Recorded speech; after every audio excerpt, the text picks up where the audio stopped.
What? It's forever gone. All okay. right. Let's All right, go. to the viewers. Dad, well, not known to the viewers as Wah Merchant. My name's Josh Merchant. We're going to start with the big one. And Yes. that is, why have all the buyers all of a sudden caught on to how good Frankston and Frankston South is this year? Was it the lifestyle? Is it the value? Is it the beaches, the great schools? Or was it finally Frankston's getting, it's not as underrated as it once was? All of the above, Josh. As we've known, and having worked the area for many years and lived in the area, the secret's out, and that's good for Frankston. It's had a bit of a bad rap over the years, and you can't get away from that in terms of if you get off the plane, if you get off a plane, catch a bus, to the city, go from the city, from Flinders Street Station to Frankston Station, you get off. A few years ago, even now, you're probably thinking, geez, what's going on? I mean, if Afghanistan, that's how bad it is. But you look across most stations at the present moment, there is certainly there's some need there for help. However, Frankston has really come of age. And what that is look, health is a huge part. So the $1 billion that the government have poured into redeveloping the Peninsula University Hospital, and I used to always in my preambles when I'm calling auctions talk about the area, the lifestyle you get for free, and all the things that are around. And what we have found is anything that's got we've got two major shopping centres. So you've got the Kringle Hub Shopping Centre that's had a massive upgrade. I think they spent over $160 million upgrading there. Yep. And then you've got the Frankston CBD, which they've done a huge amount of work. I know. Well, there's some good tenants coming in there. You've got absolutely. Sporting Globe, you've got Moondog, you've got you've got Hotel Lona, you've got General Public, you've got the Hop Shop, you've got Betty's Burgers, you've got all these a plethora really good. I like the new ramen place that's come in. I don't actually know how to pronounce it. It sounds pretty appropriate for Frankston. It's a ramen place called, it's FUK something. It sounds like you're saying the F word, which is, it's iconic like, for Frankston. A scene out of Austin Powers. It's pretty much, if you... My name is Fuk Me and... seriously, it's Fukitonte or something like that. Fukitonte, oh yeah, I get you. Yeah. That's all good. Yeah, we're not being rude here, or hey, we're from Frankston. We can. Oh, we are. But look, the great thing is getting back. We've shed our, the ugly duckling, and we're coming into a swan. And I firmly believe with the amount of people coming in, that a lot of young families, and we meet them, in particular in Frankston South. We're seeing people downsizing from areas up along the Bayside Belt. I did see this back in 2005 when I was in real estate. Cutting. Been in it for quite some time. You're getting old. Yes, I am. I'm getting old. The grey hairs are getting to me. Having working next to you. Oh, that's good, isn't it? Well played. Interjected perfectly. No, the greys are coming through, getting a bit of, but it's a bit of wisdom. But back in 2005, getting back to it, we saw a lot of people cash up out of those Bayside belts where they would pull out a couple of $1 million. And $1 million back then, 2005, was huge. It's massive money. We didn't have any $1 million properties, or there was a few, but very rare. And, some of these people were selling for 1.5, 2 mil, and then they're coming down to Frankston South, and they were buying properties up along Oliver's Hill, 2-3 acre properties, and they're like, you could get a house, tennis court, pool, 4 beds, 2 baths that were, $250,000 back then. So they looked and went, you know what, I'm only half an hour from my friends. And what we found was once one person moved, we saw an influx of others, and we're seeing that now with a lot of young families. As soon as the sister or the brother moved down to a certain area, what we do find, how often do we get where they're like, oh, my brother's now, they're down here. We need to do the same thing. We're doing the same thing. I mean, you follow. You want to be around your family, and it makes all your friends, and it makes a world of sense. We're also seeing an influx, and just talking about that and where the buyers are coming from, we're seeing a lot of, like you said, trade-ins. So we're seeing people trading in from Frankston, upsizing into Frankston South. We're also seeing there, and this is one thing that I think a lot of people are seeing an incredible amount of value in Frankston. Like you said, there's been 2 major shopping precincts, 2 major freeways. You've got one of the best schools, public schools in Victoria. It's top 10. Yeah, top 10. And then you've got a lot of investors that have come back in, and they've really come in with buyers agents. Absolutely. Looking from Sydney, looking from WA. Brisbane also, we got a lot of money pouring back in. So I think, Josh, there's a bit of a combination of, the what happened here in Victoria for COVID times. It certainly hit us a lot harder. Yeah. We saw a mass exodus in that sort of 21, 22 period. And then, the land tax has certainly hurt a lot of investors. So they're thinking, you know what, let's pull our money out. And a lot of people pulled their money out, brought elsewhere. And we've seen, growth across the whole continent of Australia is huge. Well, the good thing is they've probably seen a huge capital growth just on the basis of the market. They're looking at their CGT, they're looking at the land tax. Yeah. They're probably going, you know what, this does make sense. We're seeing a lot of off-market transactions occur just on the basis that if you've got a tenant already in there, it's just a change of hands. Correct. Which is, I think, like you said, a very good thing for the. It's a good thing for the Frankston market. Is there one sale that stood out to you this year that you kind of clicked? Because we've seen a market increase of 15.1% in the median. Is there one sale that really stood out that triggered that? Thought that maybe the market's process. Yeah, it's interesting because look, having been in the real estate, as we know, the market to get a finient point of where it is, like a true value, it's only 3 months. Like what's finient? Finite? Finite. Sorry. Finite. I need another coffee. It's okay. Maths is what you're best suited for. Yeah, I'm good at maths, so but English is probably my not forte. But look, the thing that I saw was when we're selling property, you can do a private sale and you can have like 30, 40 groups for an open, get multiple offers, 4 or 5, and you might hit just slightly above the range. You could have a range of, say, at the start of the year in a property in Frankston, 650 to 700. You might sell it for 705, 500, and it was like, oh, wow, that was great. What we saw, especially with auctions, you can actually feel the fear of missing out, and it's actually live. And I think, and it's we did an auction at the start of the year, Core Accord, and nothing had cracked over 7. As a 3-bed, 1 bath. As a 3-bed, 1 bath. And everything was sort of stagnated. If it was there was 4 bedrooms, 2 baths that were selling around that 700, 720 mark. So we got a huge result that day, and it made me wonder, and the purchasers, there was multiple parties that were buyers agents, so they'd done their due diligence. That was the first time we'd seen that. For the year. I think that was the kicker that we hadn't really dealt with that sort of buyer. I mean, you've been in it for quite some time. You could probably elaborate on when you've seen buyers agents really hit the market hard, and when a buyers agent and multiple buyers agents are starting to buy up an area, it means that they're looking at it as a targeted focus. Absolutely, and we've seen. Look, the thing is that I had a guy, and I'll call a bit of a shout out to one of my former employees and great mate, Andrew Date. He got in. He's a buyers agent, inside agent, I think it is. I think it might be, yeah. We'll get to that, but he insider industry or something. Yeah, industry. Yeah, that's it. I don't actually know. We should. But Andrew, he got into buyers advocacy probably 10 years ago and did a lot locally. He's now up in the city. But interesting, when the market goes nuts, and what I mean by when there's there's a lot of steam in it. A lot of people can say, "Oh, hey, I want to be It's no different to real estate agents.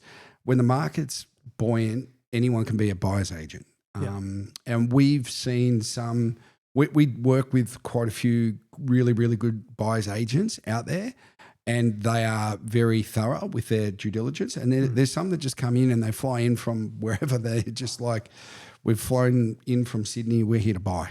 And, they might pay a little bit extra for their client, but they're not looking long-term and that's where sometimes, look, buyers agents at the moment, there's a real demand in that Frankston region, and they know the rents are good, the schools are good, it's near public transport, and it is one of the biggest cities on the Mornington Peninsula. So it all ticks a lot of big boxes. I mean, Frankston was probably the cheapest alongside Rosebud on the peninsula.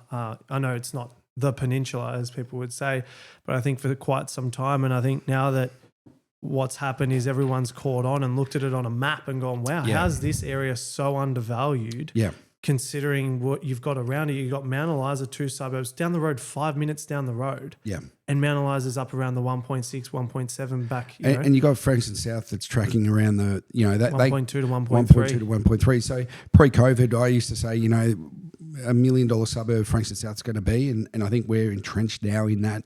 There's no turning back there. I think the way Frankston's going, there's no doubt it's going to be $1 million suburb, and it's, why wouldn't it be? Because if you look at, it's a catch up on supply and demand, I think. Yeah, like if you look at Mount Eliza, there's less homes. Frankston South, less homes. Frankston, it's a combination. There's so many pockets. You've got Pringle, you've got Whistle Stop Estate, Whistle Stop. You've got proper Frankston South, Lakewood. Yeah, you've got Lakewood. You've got so many different little pockets. It's very diverse. Yeah, Frankston Heights. You've got, and the great thing about it, I think there's, like, if you work it out, I think there's There's 22,000 properties just over. Yeah, but in terms of primary schools, there's that many schools there. There's so many sporting clubs that there's we've got the biggest netball court around, like complex. Complex, like at Jubilee Park.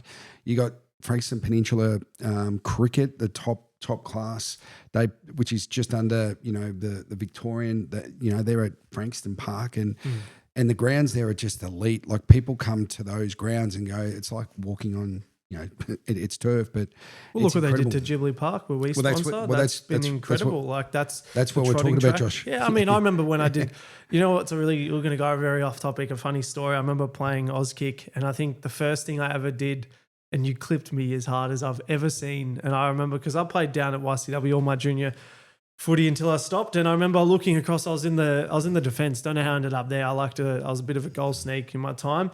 Ended up, and this is why I didn't end up back in the back line. I kicked across the face. It was an intercept mark straight in the goal square. Goal. And I remember you took me aside after the thing and said, "What do you reckon you shouldn't have done there? Kick it backwards across into a 50-50. If you're ever going to kick to a 50-50, kick it long." Yeah. AFL players still make those mistakes. The great thing about it is, that trotting track was horrible. They've now done a huge redevelopment there, so they've spent millions of dollars there. You've got Adrian Butler Oval, and the view from there, you can see right across the Bayline, the city skyline. When they have the New Year's Eve, the fireworks, you can see the sky bright up. So the great thing is, I can't get enough of. I'm a Frankston. I love Frankston South.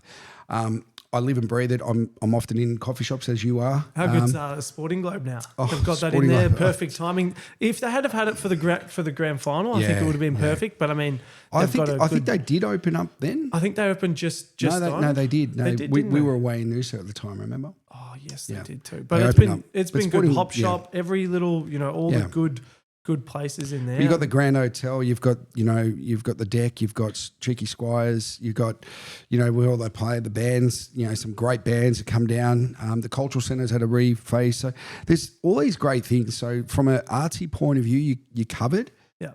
If you like going out and catching up with friends, it's just got a great vibe. It's got a lot going for it. We've just got to get rid of some of the riffraffs now and again, but that's just that happens. Yeah. But it's all good. Now, what are you seeing in terms of the properties that are selling best? What style of homes do you reckon? And on the basis of 2025 and what you've seen, what's, I guess, the homes that you could see that there's a premium or more of an emotional connection from buyers out there? I think anything that's been turnkey, and what I mean by that is, the gardens are immaculate. It's just basically back the removalist truck in and happy days. Those sort of properties are sort of in high demand. If you're looking in Frankston, good blocks north of 600 square metres, they seem to be going really well. Yep. A nice backyard for the kids to be to grow up in. That dream of an Australian dream of having that, the house and the land is something that a lot of people are wanting, and we're seeing a lot of downsizers that have downsized from their big blocks and big allotments that are going into apartment living, and they love it. And it's interesting because I know a lot of clients that we've sold homes for over the years that are now in Horizon, and they are loving life. They're like, what, we're not having to get on the ride-on mower, and we did that for 25 years, but we don't know ourselves. We've actually got more time in the day to spend on, whether it be going out for dinner, catching up with friends, going to see a movie, going to see a play, go see whatever, theatre. They're close by. They're close by, yeah. So. Just on that one, do you think, because you've seen Frankston, I mean, where the old pancake parlour, the old cinemas were, what do you reckon, some owners on, Gould Street aren't all too happy about what's happening with the, as they would probably call it, the Great Wall of Frankston coming in? What do you think that will do for the area though? Look, I think, unfortunately, it's just part of development and growth. I think it's only going to help long term.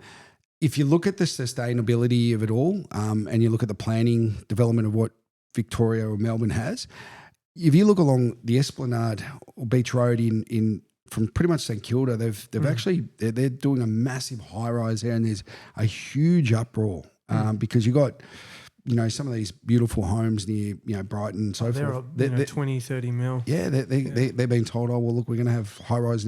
You'd be devastated there. Look, Long Island's been tucked away. It is a certain spot. I'd hate to see that diminish, or I do agree. I think it would be so hard. They've got their pools, they've got their things. Obviously, you've got the beach, but you've got the view. Beach. Well, they've got the creek outlook, and I mean, look at the moment, the creek outlook. If you look out, it's quite ugly. I think from a shade perspective, that's I think in the morning, yes, it's gonna. If you're down at the beach at 10 a.m., it might not be as buoyant as what it is now. But in the afternoon, when you're probably down the beach, you're not going to have that shadow. Does it make sense? Yeah. Well, the shadow will be casting over the city by then, because the way it's sort of from north to east. So look, the people that are on Long Island, you feel for them. I think from a growth perspective, that was always going to be on the cards. And councillors and planning people in the governments, they've made decisions to make it push it forward, and that's part of the 2030 agreement. Sounds like they want the Frankston to be sort of that new, not Gold Coast, because it's never going to be a major city, but it's one of the biggest retail hubs, the biggest hospital on the peninsula, so it kind of will have that sort of vibe long down the track. Now, in terms of where did we see the strongest competition? Auctions, private sale, or off market? Without doubt, auctions. Auctions? Yep. In terms of, do you have a bit of a percentage on that as to what you saw as a difference for any client that's out there? Obviously, when the market's hot, why would you be suggesting why wouldn't you sell it off market? The market's hot. Well, it's an interesting one. Some people won't. I can understand why they want off market. There's a couple of reasons why. One, they've either had trouble with neighbours. They do not want family or friends to know. They don't want any marketing whatsoever. So it's got to be an actual secret. And I get that. That's where you got to do an off market. When you have a client that says, oh, look, I'm not sure whether I want to spend the marketing money, etc. That is pure stupidity, I'll be honest. to say, and there's agents out there, I'll be honest, I'm not going to bullshit. There's people that will say, oh, yeah, go off market. And guess what? By the time it sells, I could resell it I could say to the owner who bought it, because we've seen it, they are picking up absolute steals. Yeah. And good on those owners, or the purchasers, I should say, because we tell them. But if you're selling, do you think that if you're selling it off market, you might be selling it for the speed of time and the convenience of just having maybe that one or two buyers, but you're leaving money on the table at the end of the day? Absolutely. Yeah. So it's speed and convenience. So the fact that you can not have to worry about getting opens and getting the house tidied up and all the little things, but the sellers that we're dealing with, and that's what it comes back to. We've got a lot of clients that will say, and look, as an auctioneer, am I biased towards auctions? I'm not. Like, I always look at an auction. We can sell a property before the auction. Well, an auction is just a private sale, but just with an end date. With an end date. So it's got a timeline. So we have sold properties pre-auction. Out of the 35 auctions we conducted campaigns, I think we've sold 4 before auction. Yeah. Okay, so that gives you an indication. Then we had 2 that passed in, and then the rest have sold under the hammer. And if we've got to auction, we're getting roughly between 7 to 10% above what the owner's expectations were, or even where the market was. And in some cases, we had, huge. It's like winning more than what you would, winning first division Tats Lotto. A couple 100,000 they've got extra because they went to market.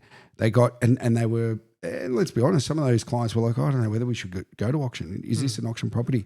We pick and choose. So there's some clients will say, as you know, I don't think this is a property that we would auction. What do you think defines an auction property? Like, is it the amount of buyers that are available for that specific home? Do you think it's the style of home if there's no real comparable data? Or do you think it's just, how if the market's leaning more towards auctions with the heat of it? What do you think? Well, that's a really, really good question. I think it's supply and demand. So the more buyers you have, the more competition you can have. So with a private sale, you can have, if you've got it priced right, and it all comes back to what the owners are willing to sell for. So permission to sell price, if they say X, Y, Z, and they are within the market range, well, why wouldn't you go to auction? No, just on that. Not the RBA, the government, not the RBA, the government, arguably the same sort of thing, have come out and announced that, middle of next year, there's going to be, for auctions, the owner's going to have to, the agent's going to have to disclose the reserve price a week out from the auction. Do you think that will that deter some owners from selling at auction? Because the whole point of an auction is to, hey, this is a guide. Obviously, your reserve's got to be set according to what the market's willing to pay. Yep. And then go from there. Do you think it's actually going to hurt some sellers having to disclose that? Because, you look at Queensland. They don't even need to give a price. Yeah. They can call an auction and they say, oh, no, it's up to you to do your own research, own due diligence. You find out the comparable sales. Go and speak to the agents. What do you think Victoria kind of just making it a little bit harder, or do you think it would be better? I look, as an agent, and there's some things that I don't like what the government does. I think in this What do sense, you mean? I don't. I'm sure. No, I'm joking. Anyway, sorry. Continue. That's another podcast. What I would say in terms of the compliance, I think it's important. I think it's. You got to understand when we've got a process and it's an education. So when you go to market, owners sometimes go, look, we've got a wishful price of X, Y, Z. Ultimately, if they're in line with majority of the time, I would say majority of our auctions that we've gone, where we've said, look, do you want a private sale auction? And they're like, well, what do you think? And I'm like, because you're realistic, we need to auction this. Yeah. Because we're going to sell it. Yeah. And we're going to get a good price for you because your sell price, if we declare that to the market, you're going to have 3 or 4 people that are going to fight for it. So I think doing it a week out, if you have a vendor... It's actually so true. And you know what? Might be a really good point because, more often than not, buyers, when they're running their due diligence, they want to make sure that, hey, if this property is going to sell, they always ask the question, are they going to sell it before the auction? Well, and that normally comes in straight away. And your biggest numbers for an auction campaign usually is your first week. But the last week is when the business end gets going. So I look at it this way. We have. I really wish the government would actually penalise people that are actually overquoting. And what I mean by that is they put a property on the market that's not even there. And so a client will go and spend 6, 7, 8, probably 20 grand getting the house ready. Yeah, for an overinflated price that might be 10 to 20% higher than what the comparables we've got agents in town, in around here, within a 10K radius. There's statistics there that are saying that what they've actually put it on for at the start and what they said, look, we should be here.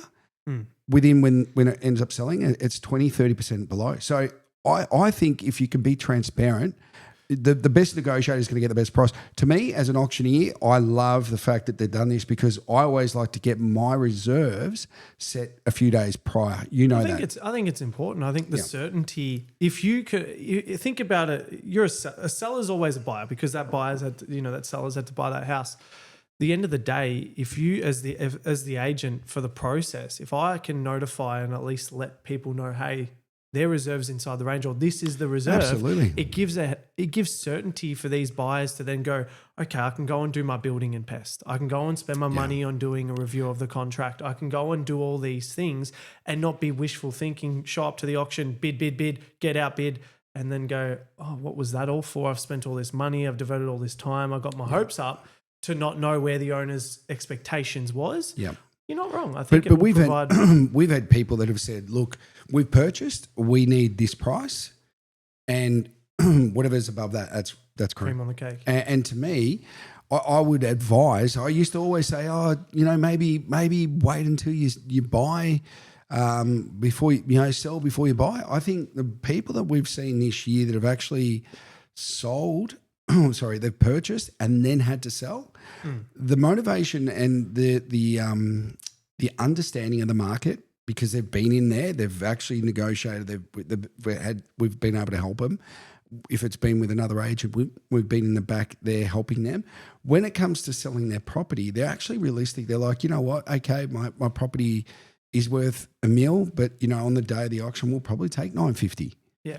And if we let it go at that and we get it sold for $970, so be it. But you know what? In this market, it's been going for 1.2, 1.3. So like to me, yeah, it's when you have vendors and we walk away from so much business because we don't want to waste our time. And time is money. Time is money. You know what? You can't get it back though. I've been doing this for 25 years. Yeah. The amount of dickheads I meet, I'm being honest. There's people that walk in, I look at them, they look at me and they say, Juan, we want this price. I'll say, well, look, I have an idea of very good understanding because I've, had some recent sales and, yours is X, Y, Z, blah, blah, blah. Look, from a real estate point of view, this is what a value would see it at and price it up accordingly. And then they turn around and they say, oh, no, look, we think the one down the road that's just sold and the other one, we think ours is far superior, and they're not. And they're wanting an extra $200,000. And when you ask the question, well, how did you arrive at that figure? Oh, well, we had some other agents out. Okay. So the results that myself and two other people, there was two other parties, like we sold 2 properties here that we've set a record. You're now basing with that one there. We actually had a reserve that was the owners were willing to sell for less, and they actually got more. How do you think? Because we've done 3 street records for the year of 2025. We always get, there's some buyers agents. Sure? I think there's a few more in there. Murray. Okay, maybe. Oh, yeah, true. Okay, maybe I'm sorry. I'm off. No, that was included. That was incorrect statistic. I've actually done exactly what real estate shouldn't do. I've under promised that figure should be a lot higher. Anyway, where was it going with the best price? Do you think in terms of process? Yep. Do you think obviously every owner will look down the street, they'll look at their competing properties. They go and see a property and they'll go, gee, that got that price. And the beautiful thing about Frankston and Frankston South, a lot of homes are very diverse. There's been a lot of renovations. Yeah. Frankston, we've had, houses that are, 1930s, but then there's homes that are, roughly between 60s to 80s that have been built, still original. Yep. Some been fully renovated, some been extended. Things have happened to them. Long story short, how do you find you get the best result for your clients? And I'm talking about the premium ones, the street records. How do you feel like what's the metric? Is it you're creating the market to come to that property and You've got very realistic expectation from an owner? Yeah. Or is it that the owner had a high expectation from the start? What was it that led to that? I think look, I always say to clients, one of the things, I can list every home if I want. And that's being honest. I could have 40 properties on the books at any given time and maybe have 2 or 3 sell if the vendors aren't in line with the market. And if there's no motivation, well then, they're just going to sit there. Now, so if you start really high, then if you start high, you're going to, the buyers, we see it all the time. The buyers will say, oh, we spoke to the neighbour across the road and they said that there was termites.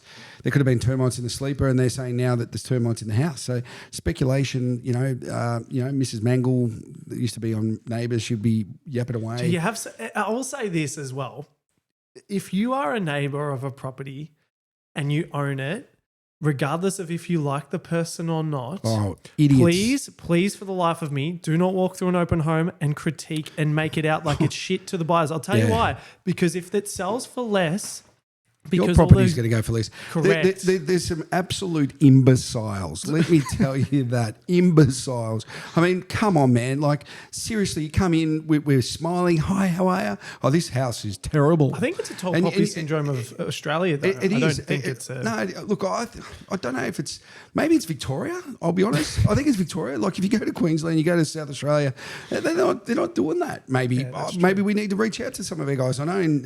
But what I'm saying is it's just, you know, when you're having a one-on-one conversation with a neighbour and there's no one around within earshot, and they might say, well, look, you know, the floor plan configuration doesn't really work here. Yeah. You know, you got the kitchen and you can't see the pool.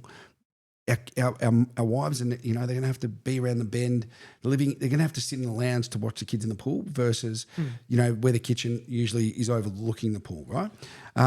But you have, you know, we had a dickhead, let's be honest, an absolute flog come through on an auction property on Saturday.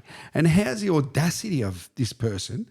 And I knew that there was something wrong because she's rocked up wearing 10 different badges, climate change, all this stuff. Over a lit candle, she walks through... No, but hang on. Let me finish the story. Sorry. There was 3 candles. 2 of those were from us and 1 was from the owner. Now, the owner had said, look, we put some mulch down. There's a bit of a smell. No worries. So anyway... There was. Not the best day either. It is what it is. On auction day, you couldn't do anything about it. Anyway, this lady bails us up prior to the auction. This is 15 minutes at the 15 minutes in of the open for inspection. We're standing out there being positive, happy. And she walks up and says, how dare you have those candles? People like us. And I'm looking at her and I went, oh, I'm sorry that you're offended by these candles. I'm sorry, but... And you know what she said? She goes, well, I blew them all out anyway. And it's not her place to do that.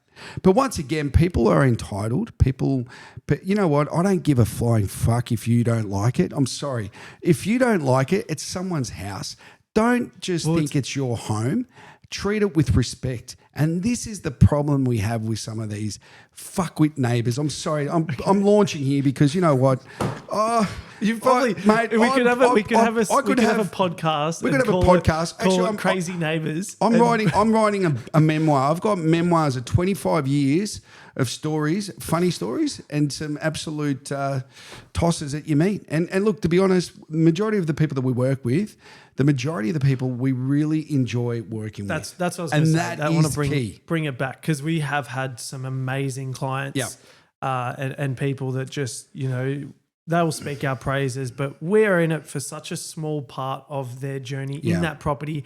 We're just grateful we got the opportunity. But the amazing thing is we've just, you know, if we didn't have those people, it would be like you said. You could deal with the time wasters. We could have 40 listings, and every time someone rings, we'll just have an automated call message going, "Hey mate, yeah, thanks for the call. We've got no interest. Here's the updated email." Just have an AI bot. Have an AI bot do all that. You can do that, and you know what?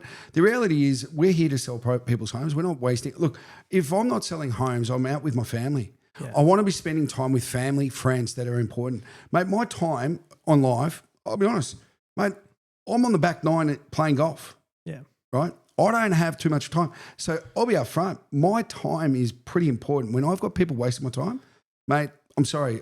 I've come to a point, and that's what I would say this year and last year, I've got to a point where I've gone, you know what, I'm not wasting my time with people anymore. Well, it's interesting. We've started to see a shift in our business. You know, we've had a very good year, and we're only excited for what 2026 brings to us. Absolutely. But it probably has been an eye opener. You've said that, and I remember when I did my mentorship, I think time's the only asset you can never get back. If someone gave you $10 million today, but you were going to die tomorrow, I know you answered it and said that you'd take the $10 million and then pass it to the family. However, I would argue this. Yeah. I think that's bullshit because I think there would be a bigger hole. $10 million wouldn't mean shit. No, I was joking. I know, but look, the reality is you can make that. The key is spending time with your loved ones. Yeah. And we saw that just recently. We a big hole in our family losing our pet dog, our Labrador. Let's not get us to what I'm saying, I know. What I'm saying is time is money, and you know. People have this idea of real estate agents that sit on lattes and, you know, have it so good. But why don't you put yourself in our shoes? Why don't you do it 6 days, 7 days a week? Join the club. Because I can tell you now, like, we're not heart surgeons, we don't do surgery, and these surgeons that are unbelievable. We're not, but we are in people's lives to be able to create a difference. And what that could be is it's a gap between them getting sold to go to, whether it be downsizing or a divorce, if they just want to clear up all the assets, distribute them. Accordingly, it could be someone wanting to, they've come into some money and they want to sell their home so that they can buy their dream home. We can facilitate. We're a facilitator in that. Yeah. How long?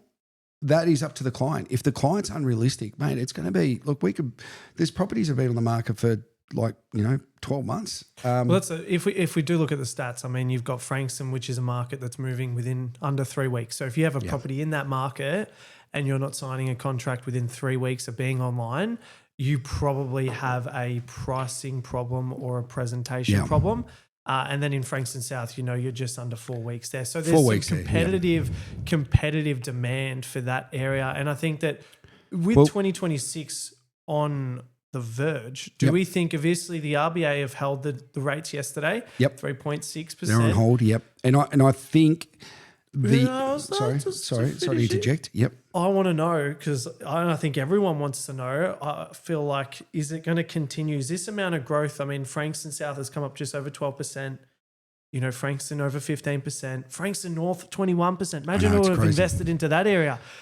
Yeah. What do we think 2026 is going to look like? RBA is speculating, it's not going to go down. I think they're going to hold, but they're even floating the idea with inflation rates that it might go back up. What do you think is going to happen in 2026? The biggest lever that, and if you look at most of these guys, and I listen to some really good podcasts, Mark Boris, of Yellow Brick Road, he's in finance. There are levers that the government pull to either reduce interest rates or not, and inflation is the biggest one. So when inflation starts to take off, and we saw it, like they thought that maybe around the, because they felt that, I think it was just before Melbourne Cup, they thought it was going to go all right, but inflation was like running off. It was taking off. And this time of year, you've got Black Friday sales. So guess what? So many people are out buying. The problem that we have is probably the public sectors. That's growing, astronomically. And what that's doing is more and more expenditure there, and maybe that's part of the inflation problem. So I think, look, it's a bit of crystal ball gazing. I think it will be on hold. If the interest rates go up, is it going to affect people down here?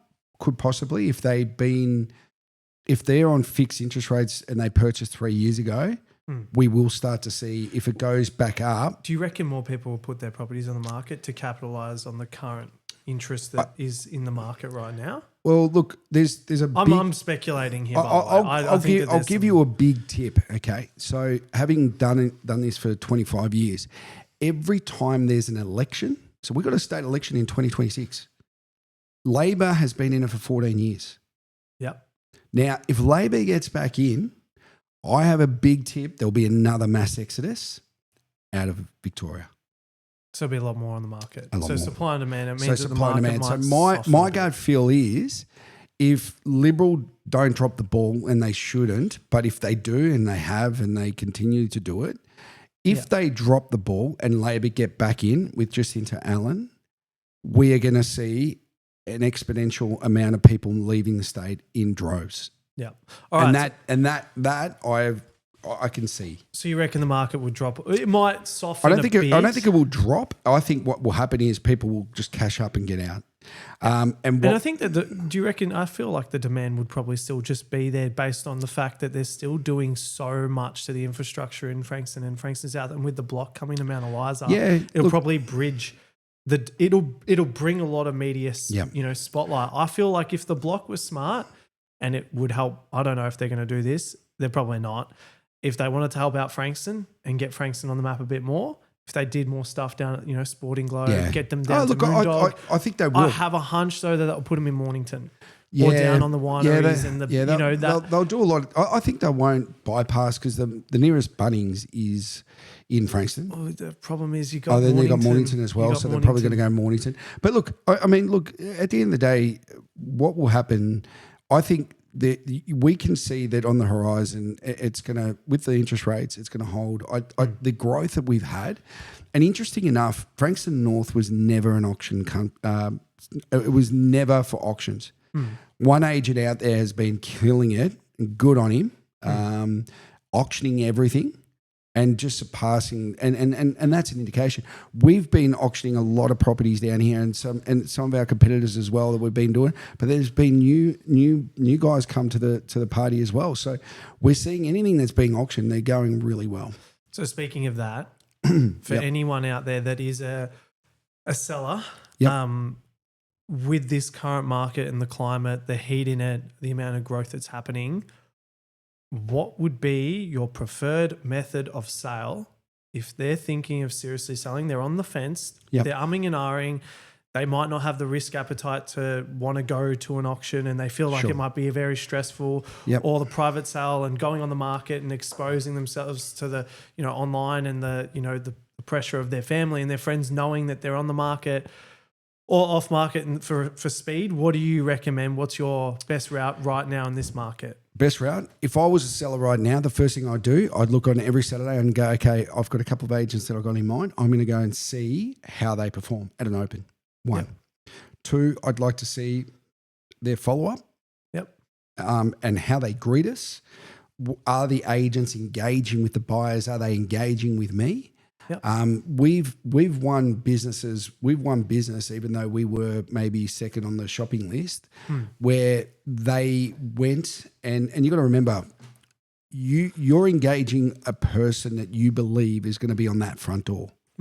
The amount of times that we meet owners afterwards, and they go, "We didn't give the guy a review because we didn't see him until we saw him the first inspection, and we saw him in week 4."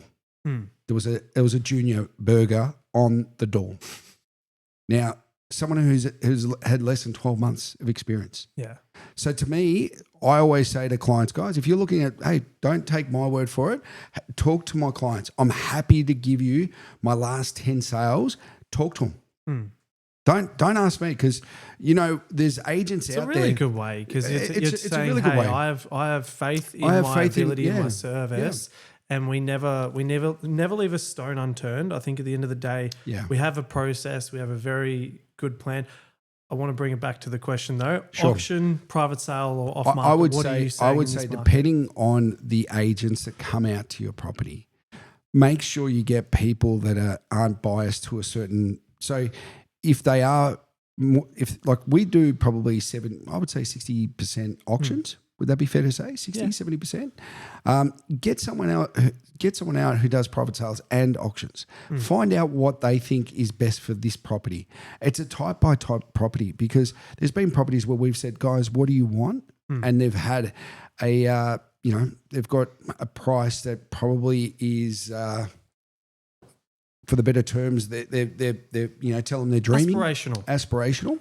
And we'll say, look, based on that number that you're thinking and you're wanting to achieve, and that could be there, let's go down the path of private sale. Yeah. And if you have a seller that says, look, after them getting all their quotes, they see that and what I mean by quotes is what would it sell for roughly, roughly.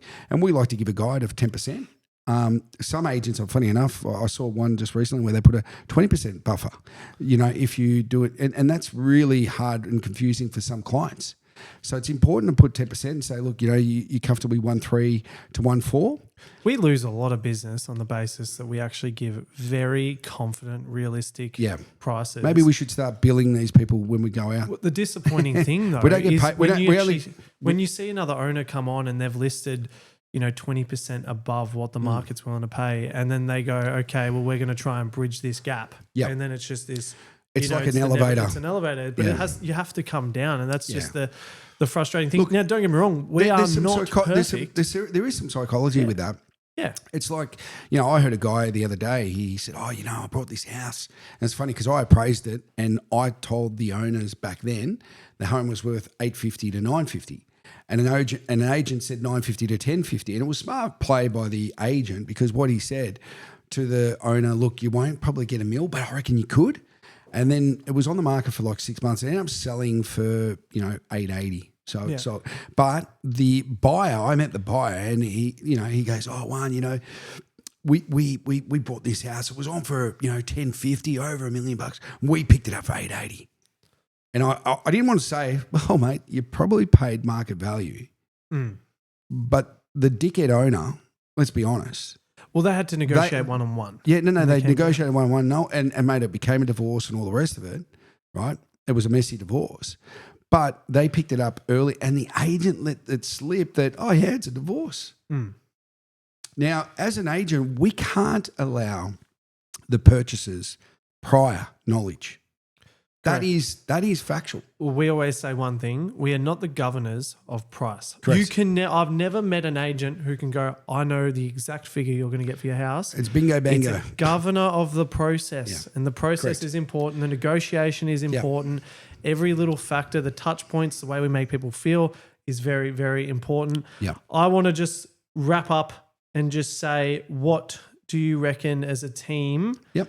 We have done what's one thing as a team that we've done very well for the year of 2025? I would say we have, in terms of when we call the auctions, the level of expertise with... Is he just pumping his own tires? No, I'm saying with us as a duo, me calling the auction, but you working the buyers, but also having the technology there and being able to accommodate and work the crowd, because there's a difference between, and this is where I went to auction training, so they teach you how to, back in the day, this is going back, 20, 25 years ago, Harcourt's real estate, very, very, they were awesome with training. And they taught you how an auction should run, and how an agent who's listed it, he's not going to call the auction, but how he should be working the crowd. We did that. I looked at that, and there was a lot of agents who said, I don't want to do auctions. It looks too hard, and I'm in people's faces. I mastered that and then became an auctioneer. I love it. There's nothing better when you're able to get more than what the market, you're squeezing every last cent. You've come on.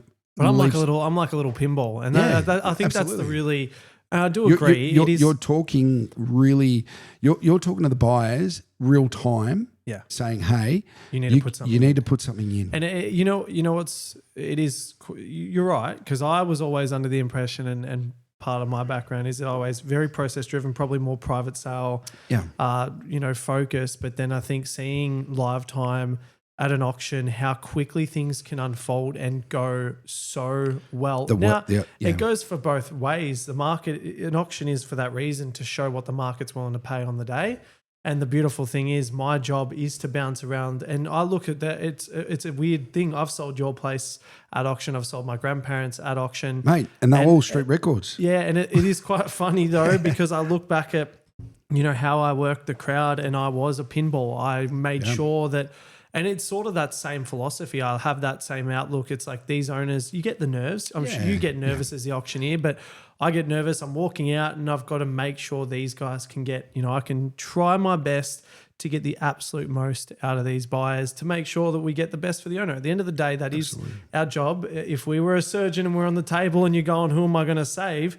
You're probably going, you can't, what are you going to pick? You're not going to pick, you're going to help the buyer, but it's the great thing is, and your point is that you've really stepped up in that. And as a duo, when we're there doing it, buyers feel comfortable. They are, and we're getting great feedback from buyers that are actually going, you know what, the service, the phone calls, even though, yes, we probably paid a little bit more, they realised, they saw it in real time who they were competing against, and they felt reassured that in years to come when they go to sell, they're going the same process. If you do the same process, you're going to get the same result. It's no different. As we said, we're not the governors of the price, we're governors of the process. And I think at the end of the day, if you have a very realistic owner who's on their expectations. It's having the owner on board with the process and having full faith. If they are at any stage feeling, closed off, the lack of communication, they don't feel that you're working for them.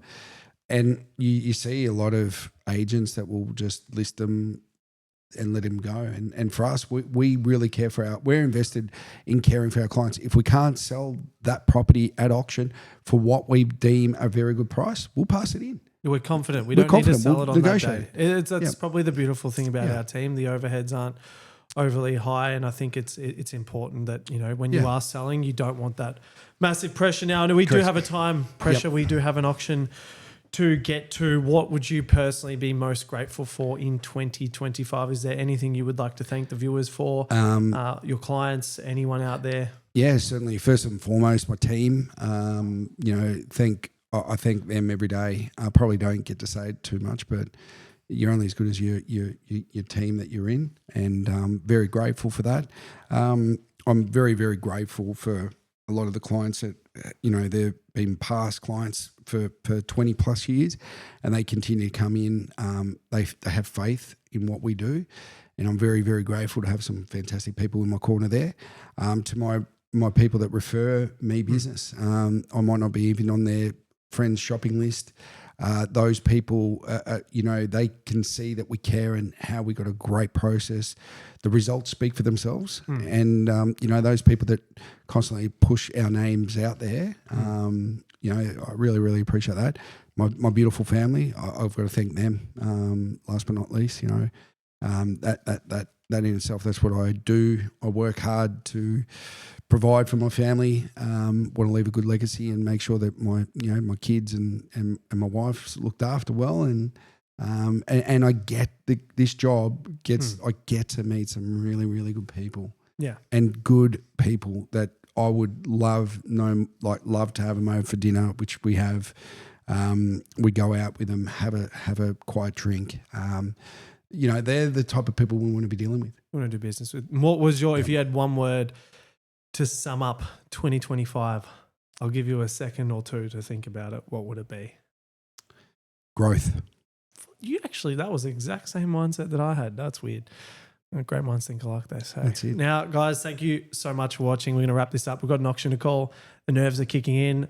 But I wish you a very Merry Christmas and a Happy New Year. Merry Christmas, guys. If you are thinking of selling or you're thinking of buying, please reach out to myself and Dad. We would love to help. We can't wait to see you in the next one. Thanks for watching. Thanks.